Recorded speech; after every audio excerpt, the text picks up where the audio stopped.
Well, good morning. Welcome to Daily Videos with me, Pastor Michelle. Today's Monday, February 15th, and let's hear a reading from Lamentations. How lonely sits a city that once was full of people. How like a widow she has become. She that was great among the nations, she that was a princess among the provinces, has become a vassal. And God's love note. The world sees grief as weakness, but I've watched people suffer because they did not acknowledge the grief they carried.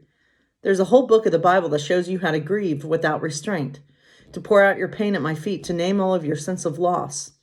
In Lamentation, the writer grieved all that Israel lost and endured in war and exile before reconciling with me and returning home.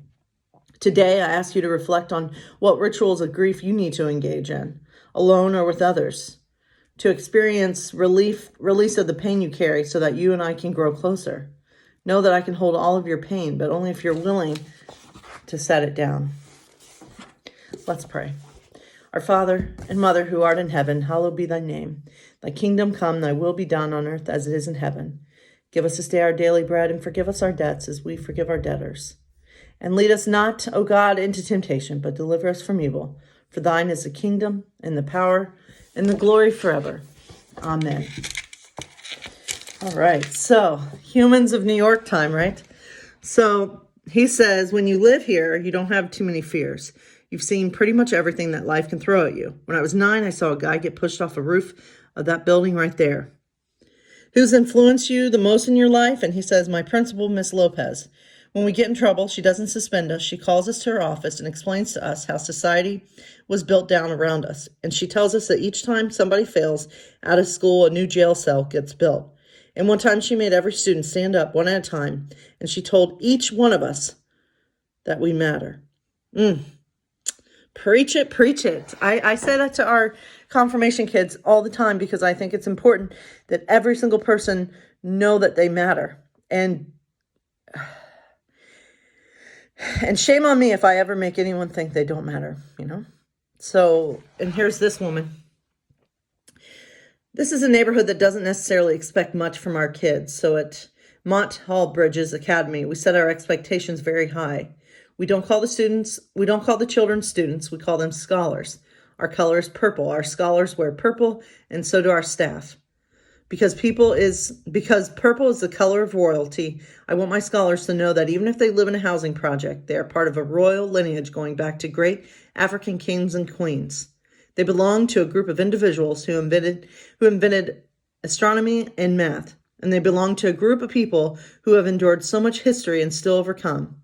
When you tell people you're from Brownsville, their face cringes up, but there are children here that need to know that they are expected to succeed. That's great. I think all kids need to remember that they truly matter. So, my friends, I wanted to touch base a little and just kind of give my thoughts on what God's love note, the grief. And grieving we talked about that in my confirmation class this past week, and we talked about, a couple weeks ago, we talked about death and the afterlife, and we talked about grieving. And, I think grieving looks so different to so many people. When I was 13, my grandma died, and I remember I didn't handle it the best. I remember my cousin and I, at my grandma's funeral, laughed. And looking back, I'm like, oh my gosh, that was, I think my first initial thing is that was awful of me to laugh.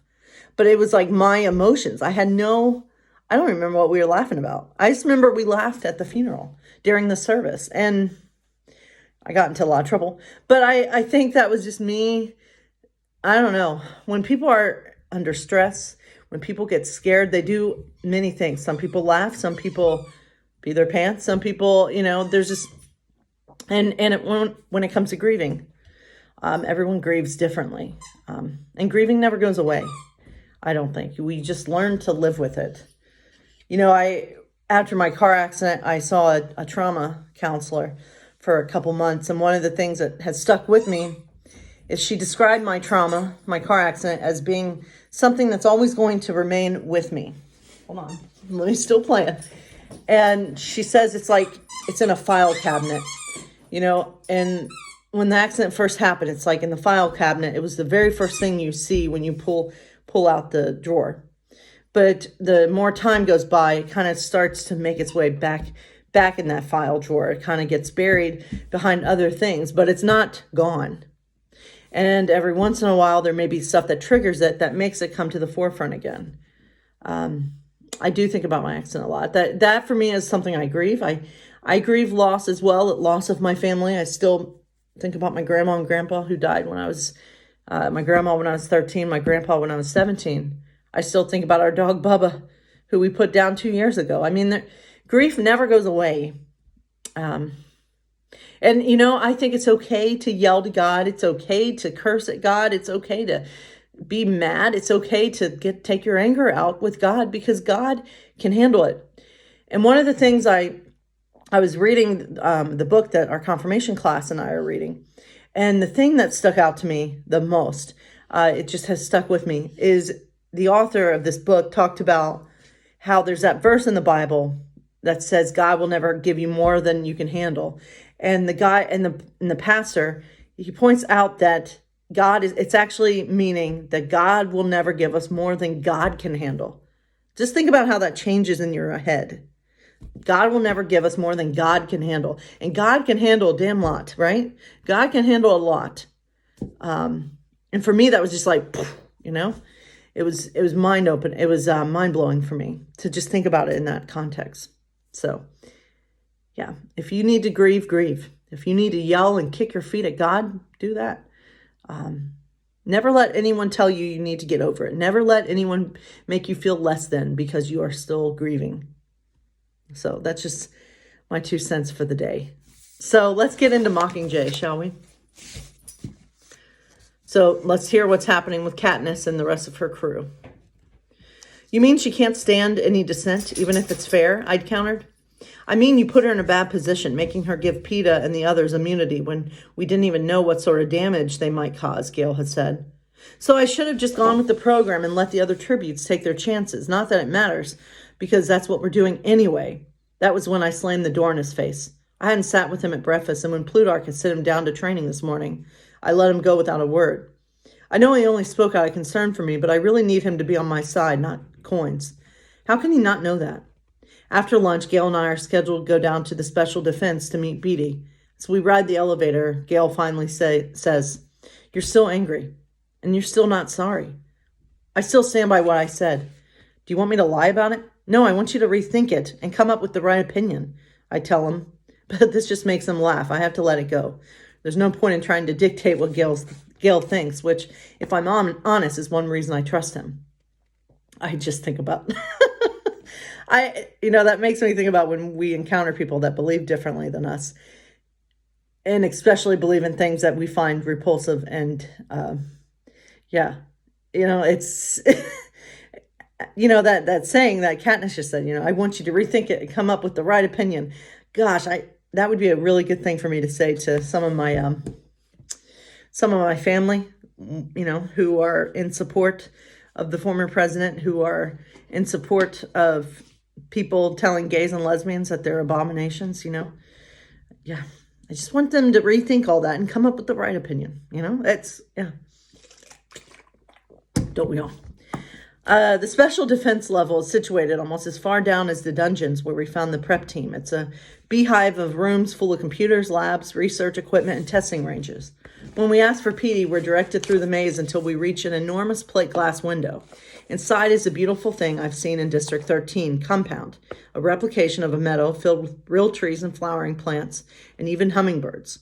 Beetee sits motionless in a wheelchair at the center of the meadow, watching a spring green bird hover in midair as it sips nectar from a large orange blossom.